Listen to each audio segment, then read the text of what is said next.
Hi students, welcome to our channel Easy Inter Max. Today we will discuss the topic statistics లో multiple choice questions ని simplify చేద్దాం. So find the range of the following data marks scored by the 10 students. So 10 students యొక్క marks ని ఇచ్చారు. మనం ఏం find out చేయాలి? Range ని ఫైండ్ అవుట్ చేయాలి. సో మనం introduction video of exercise 13A యొక్క ఇంట్రడక్షన్లో మనం రేంజ్ ఫార్ములాని కూడా నేర్చుకున్నాము. సో రేంజ్ అంటే range equals to maximum value minus minimum value. So ఇందులో గివెన్ డేటాలో మనకి మ్యాక్సిమం ఏది హయ్యెస్ట్ నెంబర్ ఉంది మనకి ఇక్కడ 86. సో 86 అనేది maximum value. So 86 minus minimum value. So అన్నిటికంటే smallest number 6. So 6. So value is 80. So answer is 3. So అర్థమైంది కదా. So maximum value minus minimum value, big number minus smallest, greatest value minus smallest value. So next same, in a test match 2 batsmen A and B scored 2 score చేశారు. 2 ఇన్నింగ్స్లో వీళ్ళ యొక్క score వచ్చి ఈ 2 values, B score వచ్చి ఇది 76, 135. Who score is more scattered. So వాళ్ళకి ఇక్కడ ఎవరు ఎక్కువ రేంజ్లో ఉన్నారు అని మనం ఇక్కడ ఫైండ్ అవుట్ చేయాలి. So range of solution, range of the score of A is. So మనం ఇంతకుముందే ఫార్ములా రాసుకున్నాము range. So big value minus small value. So so A అతని యొక్క స్కోర్ వచ్చి 116 minus 2. So 114. So same range of score of B is. So B అతని value big number 138 minus 76. So ఇది మనం minus చేసామంటే 62. So whose is scattered A వాల్యూని ఎక్కువ ఉంది. సో కాబట్టి రేంజ్ అనేది, సో కాబట్టి A. Next third problem. The formula 1/n summation fi xi bar is used to calculate which of the following dispersion. So మనం దీన్ని వేటికి యూజ్ చేస్తాం? మీన్ డీవియేషన్కి కదా, mod xi minus X bar. So mean deviation. So ఇది answer is 1. So ఈ formula mean డీవియేషన్కి మనం use చేస్తాం. Which of the following formula is used to measure mean deviation for grouped data? So grouped డేటాకి fi xi మీన్ని, grouped data about మీన్ని find out చేయాలి, మీడియన్ని find out చేయాలి. So ఇది మీన్ని ఫైండ్ అవుట్ చేస్తాం. సో ఇది 1/n అని, ఇది మీన్. సో మనం మీడియన్ని ఫైండ్ అవుట్ చేయాలి. 1/n summation fi xi minus m. So next standard deviation of descriptive frequency distribution is measured. So standard deviation SD sigma కదా, sigma equals to, so discrete. So grouped డేటాలో discrete data మనం దేన్ని use చేస్తాం? దీన్ని root of, మొత్తానికి root ఉంటుంది standard deviation అంటే. So 1/n fifth one fi xi minus X bar whole square. So ఇదన్నమాట formula. Next, if each observation is multiplied by the constant k, the variance of the resulting observation becomes dash times the original variance. So మనం ఇంతకుముందే problem, so మనం exercise 13Cలో question number 4 కనుక మీరు గమనించినట్లయితే, so ఇది same 4th problem. So మనం అక్కడ ఏ కాన్స్టెంట్ వాల్యూతో మల్టిప్లై చేసామో ఇక్కడ కేతో మల్టిప్లై చేస్తాం. సో అప్పుడు మనకి వేరియన్స్ ఏమవుతుంది? k² into variance square. So ఇప్పుడు దీనికి ఇక్కడ k² టైమ్స్ ఒరిజినల్ టైంకి. సో k² టైమ్స్ ఒరిజినల్ 1కి. Next 7th problem.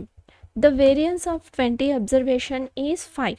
If each observation is added by 3, then the new variance of the result observation is. So మనం text బుక్లో exercise 15th problem కనుక మీరు గమనించినట్లయితే సేమ్ ఇలాగే మనం simplify చేస్తుంటాము. వి మే, సో నోట్ కూడా కింద ఇచ్చున్నారు. So we may note that adding, so ఇంత మొత్తం రాయాల అవసరం లేదు, మీ అండర్స్టాండింగ్ కోసం ఇది నేను రాస్తున్నా. We may adding subtracting a positive, so note ఉంది ఎగ్జాంపుల్ 15th ప్రాబ్లం కింద. సో ఇదే అనమాట.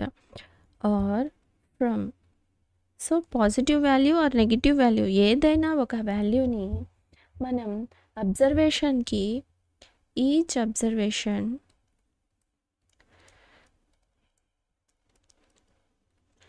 Of a group does not change effect the variance. So variance value అనేది మనం ఏ కాన్స్టెంట్ వాల్యూతో అయినా యాడ్ చేసినా సబ్ట్రాక్ట్ చేసినా variance does not effect. So కాబట్టి మనం ఇక్కడ 3 అని యాడ్ చేసినా కూడా అబ్జర్వేషన్ అనేది సేమ్ ఉంటుంది. సో వేరియన్స్ అనేది 5, సో కాబట్టి వేరియన్స్లో ఏం చేంజ్ ఉండదు అని అర్థం అనమాట. Does not effect. So answer is 1. So next, mean of the square of the deviation from mean is known as. So మనం మీన్ని స్క్వేర్ చేసామంటే మనం ఏం ఫైండ్ అవుట్ చేస్తాం? వేరియన్స్నే కదా. సో ఫార్ములా ఏంటి? xi minus X bar whole square కదా variance formula. So square చేసామంటే మనం ఫైండ్ అవుట్ చేసేది వేరియన్స్నే. సో కాబట్టి we know that we known as variance. Next, relation between the mean deviation and standard deviation is mean deviation is less than or equal to sigma. Relation between mean and standard deviation. So next, 10th problem. The sum of 10 items is 12 and the sum of their squares is 18. Standard deviation is find out చేయాలి. So మనం observations తెలియనప్పుడు standard deviation formula ఏంటి మనకి? So first of all మనం వేరియన్స్ని find out చేద్దాం, ఆ తర్వాత standard deviation. వేరియన్స్ని route చేసామంటే standard deviation. So first of all variance equals to formula ఏంటి? 1/n summation xi square minus X bar square, అదే కదా. సో మనం అబ్జర్వేషన్స్ తెలియనప్పుడు ఈ ఫార్ములాని యూజ్ చేసి ఎక్సర్సైజ్ 13Cలో ప్రాబ్లమ్స్ని సింప్లిఫై చేసాం. సో ఇప్పుడు మనం ఏమంటున్నాము? సమ్ ఆఫ్ 10 ఐటమ్స్ ఈజ్ 12 అంటే ఇదేమవుతుంది? Summation i equals to 1 to 10 xi equals to 12. So next, sum of squares of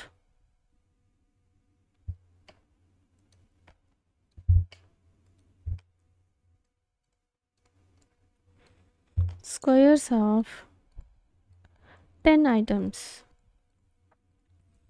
equals to ఎంత? 18. సో ఇప్పుడు ఇదేమవుతుంది? Summation xi equals to 1 to 10 xi square కదా equals to xi square equals to 18. So దీని నుండి మనం మీన్ని find out చేయొచ్చు. So mean equals to X bar equals to 10 అబ్జర్వేషన్స్కి స్క్వేర్ చేస్తే summation 10 i equals to 1. Mean కావాలి కదా మనం వేరియన్స్ ఫైండ్ అవుట్ చేయాలి అంటే. So xi equals to 12. Mean sum of xi values 12. So 12/10. So ఇదేమవుతుంది? 1.2. So ఇప్పుడు మనం వేరియన్స్ని ఫైండ్ అవుట్ చేద్దాం. సో ఎక్స్ బార్ తెలుసు, సమ్మేషన్ xi స్క్వేర్స్ కూడా తెలుసు. సో ఈ వాల్యూస్లో మనం వేరియన్స్ వాల్యూస్ సబ్స్టిట్యూట్ చేద్దాం. So variance equals to 1/10 summation I equals to 1 to 10 xi square minus x bar square. So xi square, so ఈ వాల్యూస్ని మనం సబ్స్టిట్యూట్ చేయొచ్చు. xi square ఎంత? సో 18. ఒక్క నిమిషం, వాల్యూస్ని డైరెక్ట్గా సబ్స్టిట్యూట్ చేసేద్దాం, 1 మార్క్ క్వశ్చనే కదా. So 18/10 minus 1.2 whole square. So ఈ ఫార్ములాలో xi ప్లేస్లో x బార్ ప్లేస్లో వాల్యూస్ని సబ్స్టిట్యూట్ చేసాం. సో ఇది 1.8, సో మైనస్ 12 స్క్వేర్ అంటే 144. సో 1.44, 2 వాల్యూస్ తర్వాత పాయింట్, డెసిమల్స్ ముందు పాయింట్. సో వాల్యూ వచ్చి 0.36. సో మనం ఇప్పుడు ఫైండ్ అవుట్ చేయాల్సింది standard deviation. So standard deviation root of 0.36. So root of 36 0.6. So మనం ఇక్కడ 3/5. సో ఇక్కడ 4/5 ఉంది, 2/5, 3/5. సో మనం ఇది డివైడ్ చేసామంటే మనకి వాల్యూ 0.6 రావాలి. సో 4/5 చేసామంటే 0.40 కదా. సో 40 అంటే 4 8s, సో 0.8 వాల్యూ వస్తుంది. ఇది 0. సో ఇదేమవుతుంది 2 కదా, 24. మనకి రావాల్సింది 0.6 రావాలి. So 5 0.6 5 6 30. So this is the answer, 3/5. అర్థమైంది కదా. సో మనకి ఇక్కడ 0.6 అనేది వాల్యూ వచ్చింది. సో మీరు రాయొచ్చు 3/5 అని కూడా. సో ఇక్కడ ఇచ్చిన ఆప్షన్స్లో 0.6కి వేటికి ఈక్వల్ అయిందో ఆ వాల్యూని ఆన్సర్ చేసాం. So in this video we solved the MCQ questions of statistics. If you have any doubts you can ask in comments. So ఈ ప్రాబ్లమ్స్తో మనకి స్టాటిస్టిక్స్ చాప్టర్ మొత్తం కంప్లీట్ అయిపోయింది. సో టోటల్గా ఈ స్టాటిస్టిక్స్ చాప్టర్లో మనం ఎంత మార్క్స్ని గెయిన్ చేయొచ్చు అంటే 10 మార్క్స్ని గెయిన్ చేయొచ్చు. సో 10 మార్క్స్ అంటే స్టాటిస్టిక్స్లో మనకి only 2 marks question statistics score చేసే మార్క్స్ వచ్చి 10 మార్క్స్. సో ఈ 10 మార్క్స్లో మనకి ఓన్లీ 2 మార్క్స్ క్వశ్చన్ ఒకటి, 8 మార్క్స్ క్వశ్చన్ ఒకటి. సో టోటల్గా మనం ఈ స్టాటిస్టిక్స్ చాప్టర్ని కనుక మొత్తం నేర్చుకున్నట్లయితే 10 మార్క్స్ని గెయిన్ చేయొచ్చు. So if you have any doubts you can ask in comments. If you like the content, like, share, subscribe to our channel Easy Inter Maths. Thank you.